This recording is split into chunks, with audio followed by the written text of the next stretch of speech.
Shalom, selamat malam Bapak Ibu Saudara yang terkasih dalam Tuhan Yesus Kristus. Kembali kita berjumpa pada malam hari ini di acara Sabda dan Doa Malam edisi 12 November 2025. Mari Bapak Ibu Saudara, sebelum kita membaca dan merenungkan firman Tuhan, kita akan mendengarkan satu pujian berikut ini.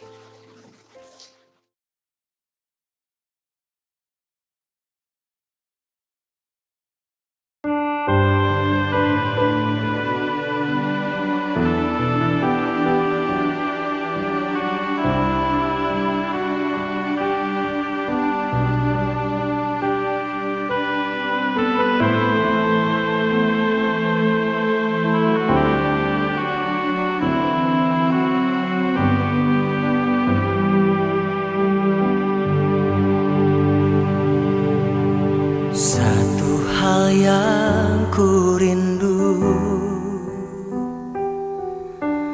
berdiam di dalam rumah-Mu. Satu hal yang ku pinta, menikmati bait-Mu Tuhan.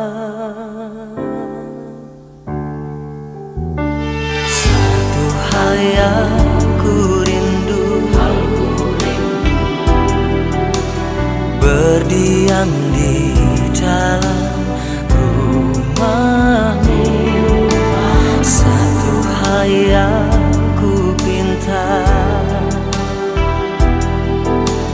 menikmati bait-Mu Tuhan. Lebih baik satu hari di pelataran-Mu daripada 1000 hari di tempat lain. Memuji-Mu, menyembah-Mu, Kau Allah yang hidup, dan menikmati semua kemurahan-Mu.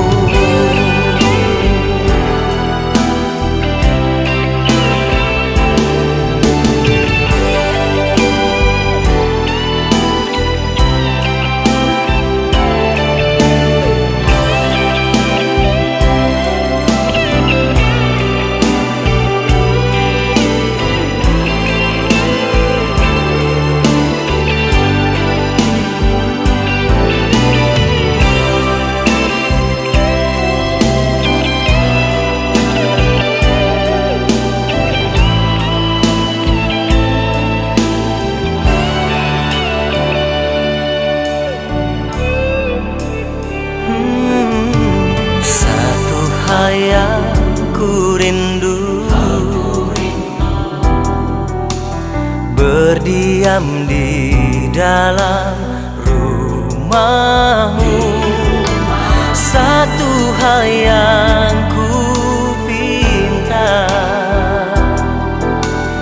menikmati bait-Mu Tuhan. Lebih baik satu hari di pelataran-Mu daripada 1000 hari di tempat lain.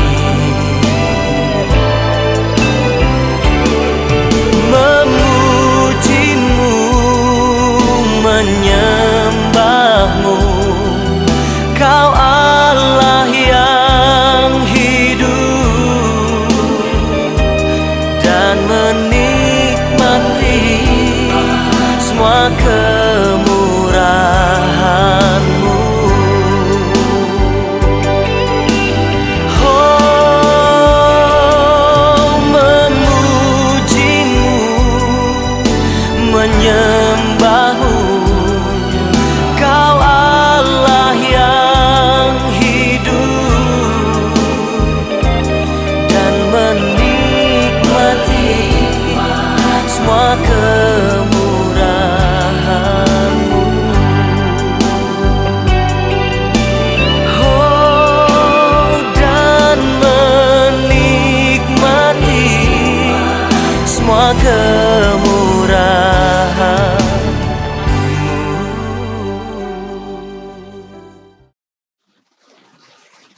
Bapak Ibu Saudara yang terkasih dalam Tuhan Yesus, mari kita mempersiapkan hati kita untuk membaca dan merenungkan firman Tuhan.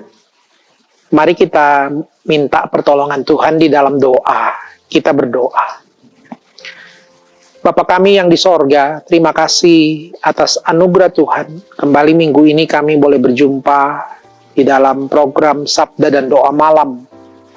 Tuhan, berkati kami saat kami membaca firman-Mu, merenungkannya bersama, supaya kami boleh disegarkan oleh kebenaran-Mu dan mengubahkan hidup kami. Tolong hamba-Mu juga untuk menyampaikannya dengan sederhana, supaya kami boleh semua diberkati, termasuk hamba-Mu yang menyampaikannya. Kami siap mendengarkan Tuhan bersabda. Dalam nama Yesus kami berdoa dan mengucap syukur. Amin. Bapak Ibu Saudara yang terkasih dalam Tuhan Yesus, malam hari ini kita akan membaca dari Hagai, kitab Hagai pasal 2 ayat 1b sampai dengan ayat yang ke-10. Hagai 2 ayat 1b sampai dengan ayatnya yang ke-10.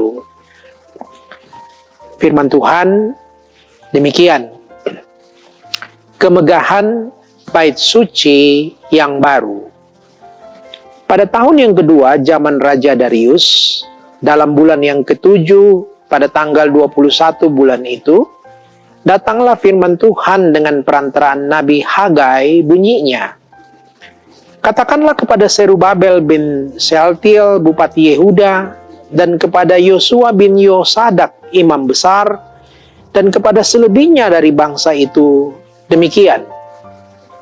Masih adakah di antara kamu yang telah melihat rumah ini dalam kemegahannya semula? Dan bagaimanakah kamu lihat keadaannya sekarang? Bukankah keadaannya di matamu seperti tidak ada artinya? Tetapi sekarang kuatkanlah hatimu, hai Serubabel. Demikianlah firman Tuhan. Kuatkanlah hatimu, hai Yosua bin Yosadak, imam besar.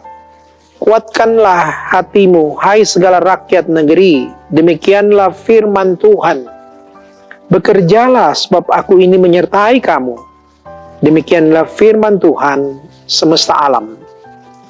Sesuai dengan janji yang telah kuikat dengan kamu pada waktu kamu keluar dari Mesir.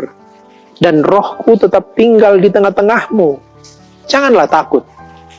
Sebab beginilah firman Tuhan semesta alam. Sedikit waktu lagi, maka aku akan menggoncangkan langit dan bumi, laut dan darat.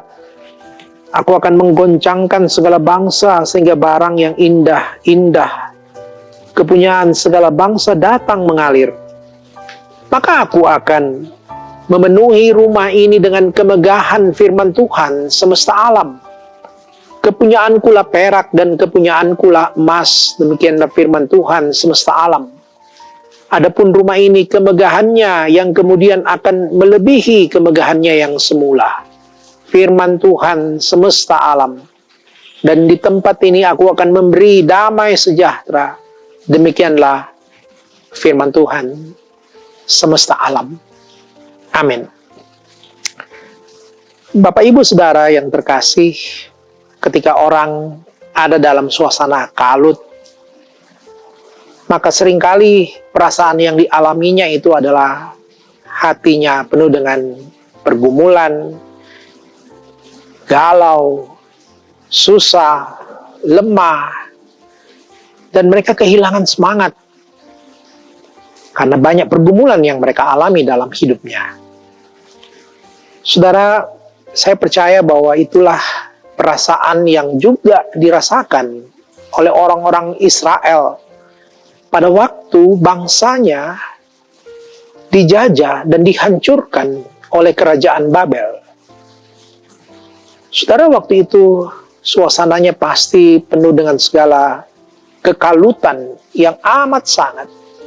Bayangkan bila negara kita diserang dan dihancurkan, tembok-tembok Yerusalem rubuh, hancur oleh musuh. Bahkan bait Allah yang menjadi kebanggaan orang-orang Israel pun juga hancur luluh, berantakan semuanya. Maka tentu saja bangsa Israel kehilangan segalanya, bukan saja harta, rumah, nyawa. Tapi harga diri mereka sebagai bangsa umat pilihan Allah pun menjadi lenyap oleh kondisi yang seperti demikian. Ditambah lagi setelah peristiwa itu orang Israel harus ditawan ke Babel. Banyak dari antara mereka yang ditangkap, kemudian ditawan, dibuang ke Babel. Dan mereka harus hidup di sana sebagai orang jajahan. Mereka harus berjuang untuk hidup di sana. Saudara, 70 tahun lamanya Tuhan mengizinkan bangsa Israel mengalami situasi yang seperti demikian. Sampai pada akhirnya Raja Persia mengalahkan Babel dan mereka membebaskan orang Israel dan membiarkan orang Israel itu pulang kembali ke tanah Israel. Saudara, setiba di tanah leluhur, maka apa yang mereka saksikan itu sangat menyedihkan karena tanahnya luluh lantah. Keadaannya tidak sama lagi seperti dulu. Dan itu puluhan tahun, bayangkan keadaan itu dialami oleh orang Israel. Lalu Tuhan memerintahkan kepada orang Israel untuk membangun kembali bait Allah yang telah runtuh itu. Tuhan memerintahkan kepada Bupati Yehuda Zerubabel dan juga Yosua bin Yosadak, imam besar saat itu, untuk memulai kembali pembangunan bait suci yang telah runtuh itu. Saudara, orang Israel pun berupaya untuk membangun kembali bait Allah yang telah runtuh itu. Tapi apa daya, mereka tak punya lagi kekuatan apa-apa. Keadaan ekonomi mereka begitu porak-poranda. Mereka tidak bisa lagi menghasilkan material-material yang terbaik. Mereka tidak punya lagi kekuatan apa-apa untuk membangun, apalagi untuk membangun semegah bait suci yang 500 tahun lalu didirikan oleh Salomo, Raja Israel yang fenomenal itu. Semua sudah hancur. Tetapi di tengah keadaan seperti itu, Israel dengan penuh pergumulan, tidak ada keyakinan, dan merasa bahwa tidak mungkin lagi mereka akan bisa membangun bait Allah yang semegah yang pernah ada sebelumnya di antara orang Israel. Tapi Tuhan menguatkan imam besar Yosua dan juga Zerubabel, Bupati Yehuda saat itu, untuk terus meyakini bahwa Tuhan yang memerintahkan mereka, Tuhan yang akan memampukan mereka untuk menyelesaikan pembangunan bait suci itu. Lalu Tuhan bilang, adakah di antara saudara yang pernah melihat bagaimana megahnya bait Allah itu sebelumnya? Banyak sebenarnya sesungguhnya orang yang tidak pernah lagi melihat secara langsung.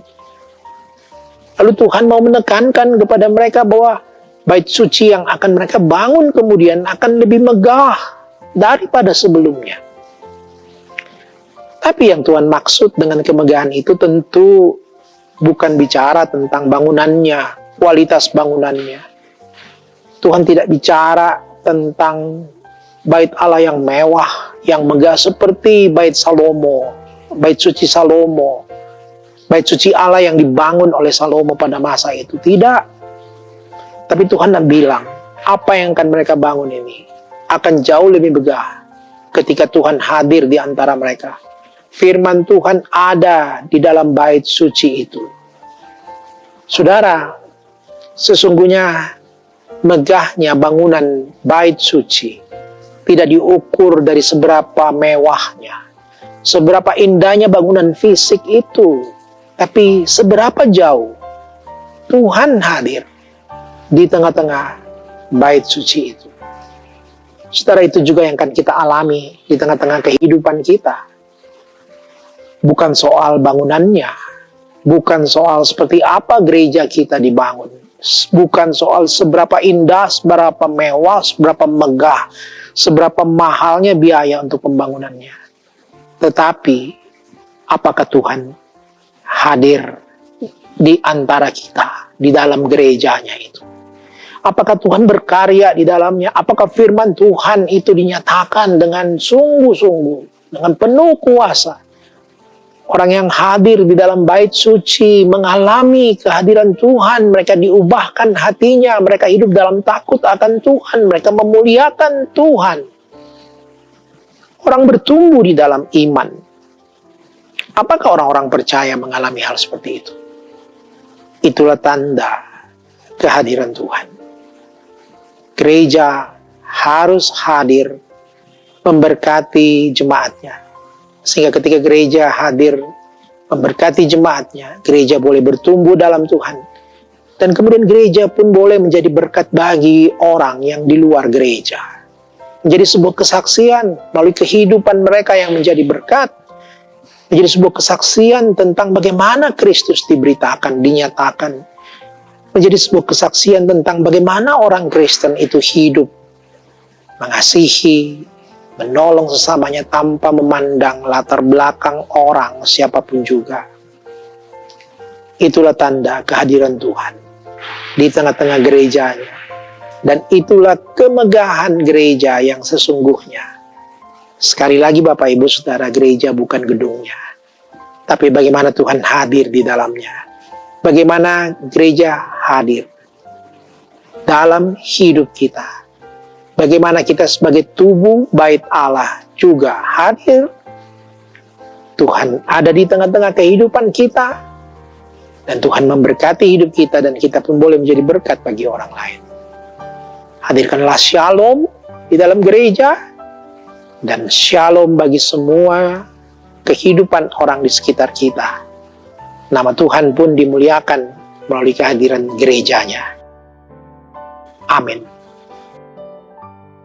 Bapak Ibu Saudara, sebelum kita masuk dalam doa, mari dengan penuh hadirat Tuhan kita mendengarkan pujian yang satu ini.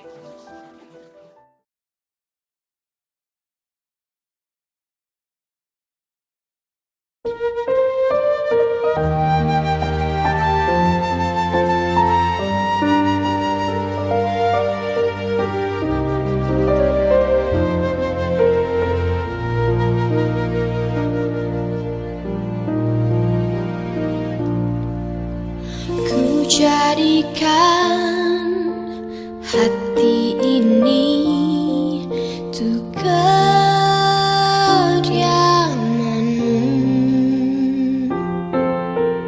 Ku serahkan hidup ini untuk-Mu Allahku. Di hati inilah rumah-Mu. Di hati inilah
Bapak Ibu Saudara, mari kita mau berdoa bersama-sama untuk masuk dalam syafaat kita. Mari kita berdoa. Tuhan Yesus, terima kasih sekali lagi kami naikkan pada Tuhan, karena Tuhan sudah mengajar pentingnya kehadiran Tuhan di dalam gerejamu. Kehadiran Tuhan yang menyatakan kemuliaan-Mu, yang mengubah hati hidup kami, yang mengubah hidup orang banyak melalui kehadiran gerejamu. Karena Tuhan hadir di tengah-tengahnya, itu jauh lebih penting daripada apa yang kami lakukan. Seberapa megah gereja kami, ataupun juga seberapa banyak program kami, tapi seberapa banyak Tuhan hadir berkarya, itu yang jauh lebih penting. Karena itu kami berdoa supaya kehadiran gereja memberkati semua orang yang ada di sekeliling gereja, bukan hanya jemaatnya, tapi siapapun juga yang hadir, supaya nama Tuhan dipermuliakan dan makin banyak orang boleh mengenal Engkau sebagai Tuhan dan Juru Selamat, Allah yang berdaulat, karena kesaksian gereja yang menjadi berkat.